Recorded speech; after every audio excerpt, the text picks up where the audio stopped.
আমি কি তোমাকে বলেছিলাম আমার জীবনে আসতে? বলেছিলাম? বলিনি, তুমি নিজেই এসেছিলে। আমি বারবার বলেছিলাম থাকলে সারা জীবনের জন্য। তুমিও সম্মতি জানিয়েছিলে। আমরা বেশ সুখেই ছিলাম, কিন্তু কোথা থেকে কি হলো আজও আমার সব অজানা। বসন্তের খোলা হাওয়াতে যে কিভাবে কালবৈশাখী ঝড় সব লণ্ডভণ্ড করে দিল। আসলে এটাই হয়তো প্রকৃতির নিয়ম। সৃষ্টির শুরু থেকেই মানুষের নিষেধ জিনিসের প্রতি প্রবল আগ্রহ। আমরা এক শহরেরই বাসিন্দা, কিন্তু আমাদের দেখা হয় না। আমরা এক আকাশের নিচেই অবস্থান করি, কিন্তু আমাদের দূরত্ব সূর্য ও পৃথিবীর দূরত্বর চেয়েও লক্ষ কোটি গুণ বেশি। জানো, কখনো ভাবিনি তুমি আমাকে এভাবে রেখে চলে যাবে।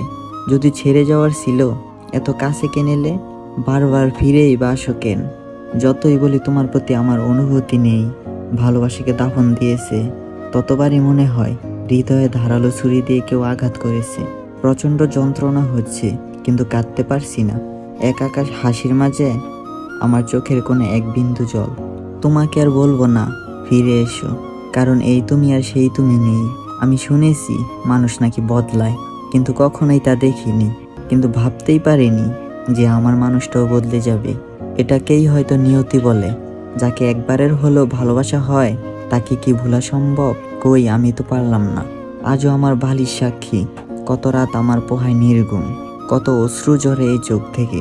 এই নির্বাক বালিশ ভেজে আমার এই অশ্রুতে। চোখের জলের যদি রং হতো, তাহলে আমি হতাম রঙের ব্যবসায়ী।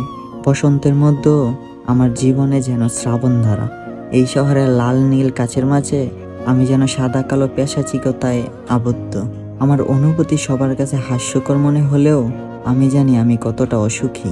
এক মহাসাগর কষ্ট বুকে চেপে রেখে হাসাটা কি খুবই সহজ?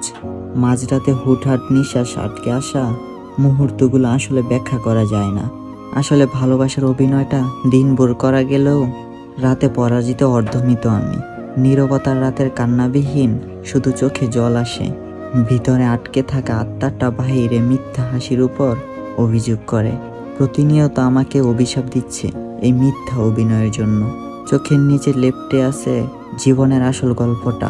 মানুষ তার নাম দিয়েছে ডার্ক সার্কেল। তোমাকে না পাওয়ার আক্ষেপটা সারা জীবনই রয়ে যাবে। তুমি পরের বার আকাশ হয়ে জন্ম নিও, আমি না হয় তোমাকে ভালোবেসে ছোঁয়ার ইচ্ছে নিয়ে আরও এক জনম কাটিয়ে দেব। যে মেয়েটার দিকে অন্য কোনো পুরুষ তাকালে সেই চোখ উপড়ে নিতাম, আর আজ সেই মেয়েটাই আমার চোখের সামনে অন্য পুরুষের হাত ধরে হাঁটছে। এই কষ্টের অনুভূতি এই পাষাণ শহর দিতে পারবে না। রবি ঠাকুর বলেছেন, তাকে খোলা আকাশে ছেড়ে দাও।